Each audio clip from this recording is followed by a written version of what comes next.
সিলিন্ডারটি গরম কেনা দেব আপনি দিয়ে দিন। বিদেশে একটা নি পিজা সিলিন্ডার সিলিন্ডারটি গরম কেনা দেব বিদেশে একটা ধরুন নি তাহলে পিজা ক্যাশ 1 লাখ, আপনি দিয়ে দিন 3 লাখ, এই যে 3 লাখ, তাই নিয়ে আবার 20,000 টাকা আনছে, প্লাস ভাতা টাতা মিলে অ্যাপ্রক্স 3.5 লাখ,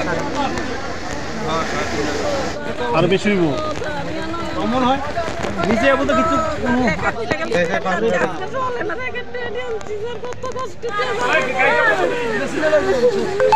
আমি একটা কত লাখ কম না কিন্তু 2 1 3 3 20, এরপরে রেগা টাকা মিলে 3.5 দেখি।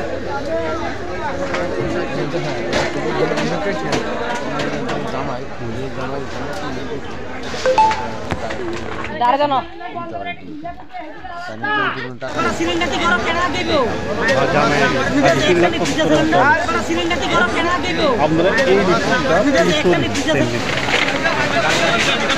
হ্যাঁ 7:58 আমরা কাকরাবন ফায়ার সার্ভিসে একটা কল পাইছি যে মুগাপাড়াতে ফায়ার কল হয়েছে। হ্যাঁ, সঙ্গে সঙ্গে আমরা মুভ করছি, পাশাপাশি আমরা একটা গণবসতি কিছু লাগছে, একটা বাড়িতে লাগছে, আমরা উদয়পুরেও আমরা কল করছি আর কেউ। যাই হোক, আমরা ঠিক কম আছে উদয়পুর, আমরা থেকে অ্যাডভান্স ধরেন 2 কিলোমিটার আগে আমরাও ঢোকার পর তো বিশাল আগুন, আমরা দূরতা পাইনি নিয়ে আমরা আগুন ফায়ার টানার চেষ্টা করছি। পাশাপাশি এত অঞ্চলে যদি কোনো ফায়ার কল হয় বাড়ি ঘরে তখন আমরা ওটিভিসিরও একটু সাহায্য নেওয়ার চেষ্টা করি, কারণ পাবলিক ফেসিলিটিগুলো ফার্স্ট। গাড়ি যদি কাজ না করতে পারে সে ঘুরে যাবে, আদারওয়াইজ আমরা কিন্তু রিক্সটা নিই। টোটাল ঘটনাস্থলে কয়টা ইঞ্জিন আছে? টোটাল আমরা 2টা গাড়ি এখানে একটা হলো উদয়পুর ফায়ার সার্ভিস, একটা কাকরাবন ফায়ার সার্ভিস এবং একটা ওটিভিসি ফায়ার সার্ভিস। পাশাপাশি আমরা একটা পোর্টেবল পাম্পও আমরা এখানে মধ্যে ইউজ করছি লাস্টের। আর মালিকের নাম কি?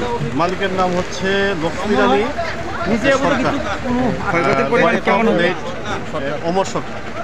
ক্ষয়ক্ষতির পরিমাণ কেমন হবে? ক্ষয়ক্ষতির পরিমাণ তারা যেটা কইছে ক্যাশ, তারা মানে টাকা ছিল প্রায় 4 লক্ষ টাকার মতো, সেটা রিকভার করা গেছে না। গোল্ড আসছিল প্রচুর, যে গোল্ডগুলি আমরা আগুন এখানে জল দেওয়ার পরে আগুন নিবার পরে গোল্ডগুলি অক্ষতভাবে মোটামুটি রিকভার করা গেছে। পুলিশ পার্সোনাল আমরা রিকভার করছি, পাশাপাশি আমরা ফায়ার সার্ভিস আসলাম। আর